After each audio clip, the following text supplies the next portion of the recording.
I got sent to another Hovind video. Let's check him out. Ah, the Grand Canyon. 277 miles long, 10 to 18 miles wide, and more than a mile deep.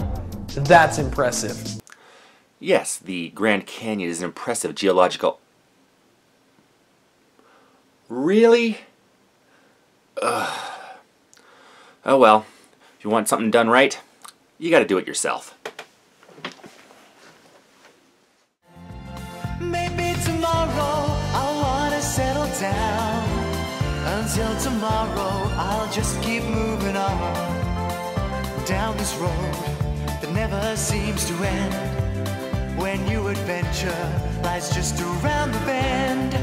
So if you wanna join me for a while, just grab your hat, come travel light, that's hobo style. Maybe tomorrow I wanna settle down. Until tomorrow, the whole world is my home. So if you wanna join me for a while, just grab your hat, come travel light, that's hobo style. Maybe tomorrow I wanna settle down. Until tomorrow, I'll just keep moving on.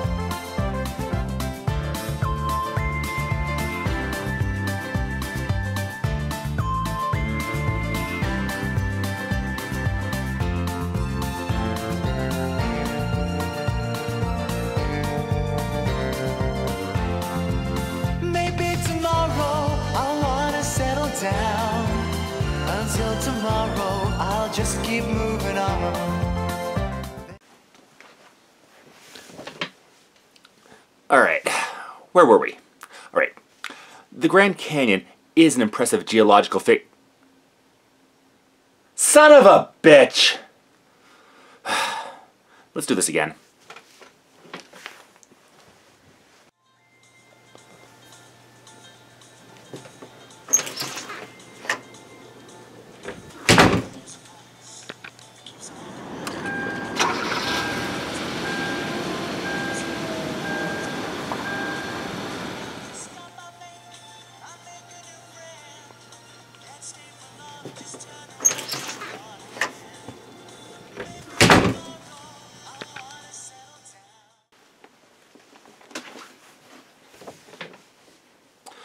Alright, third time's the charm.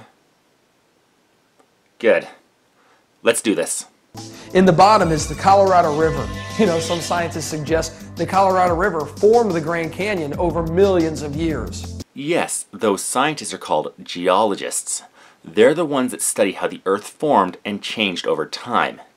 They do crazy things like use evidence and understood natural phenomena to best describe how geological formations, well, formed. We know it was formed in the last 80 million years or so, when the land uplifted from the seabed. The existing lake and river system in the area carved out the basic shape the canyon would take, roughly 70 million years ago. About 6 million years ago, due to headward erosion and stream capture, the Colorado River linked up to this existing system and began to rapidly, in geological terms, carve out the canyon. Water will flow in the path of least resistance, so it will, and continues to, carve out a path through the easiest route, resulting in the meandering shape that it's given us. But take a look at these facts to see it from a different perspective. The Colorado River enters the canyon 2,800 feet above sea level. It exits the canyon 1,800 feet above sea level. And the top of Grand Canyon is 7,000 feet above sea level.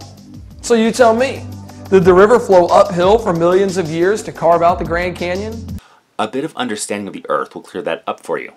Plate tectonics is the culprit in your apparent mystery. The Kaibab limestone was originally formed on the ocean floor. Tectonic upshift continually pushed the Colorado Plateau upward as the river flowed through it. Water continued to follow the river and continually carved out the Grand Canyon as the land was slowly pushed upwards, giving the Grand Canyon its shape and height. Wait a second. Almost 7,000 feet above? And a mile is 5,280 feet? Sweetie, while we were out there, we could have joined the Mile High Club. I already did while you were busy taking those damn pictures. What? Or is it possible that the Grand Canyon is the result of Noah's flood? No. While rapid flooding can create canyons in a short amount of time, The features of such a newly formed canyon would be a fairly straight and direct line, while the Grand Canyon has many curves in it.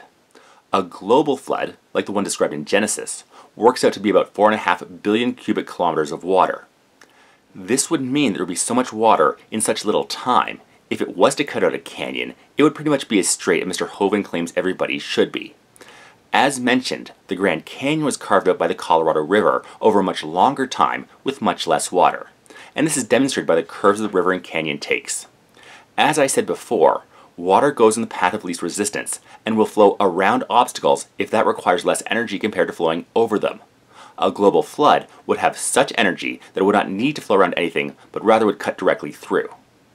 So yes, an impressive geological feature created by understood physical phenomena, no deity necessary. I've been everywhere.